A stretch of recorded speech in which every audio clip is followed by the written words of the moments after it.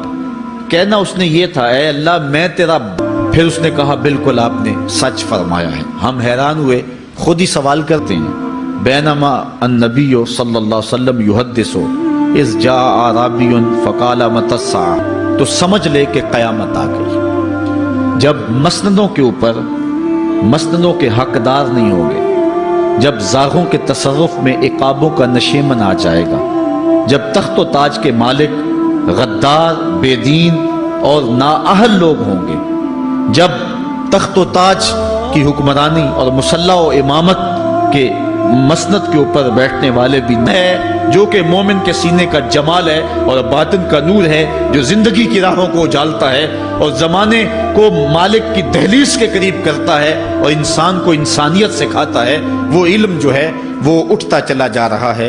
اور حضور سے پوچھا گیا کہ حضور باپ کو بلایا جائے گا، یا اللہ یہ میرا باپ ہے، میں اس کی بیٹی، میری تربیت کا جوہر اس کے ہاتھ میں تھا، آج جن بدکاریوں اور گناہوں کے سبب جہنم میں جاری نہیں دیا تو دین نہیں دیا، کل قیامت کے دن وہ اللہ کے حضور کیا جواب دے گا؟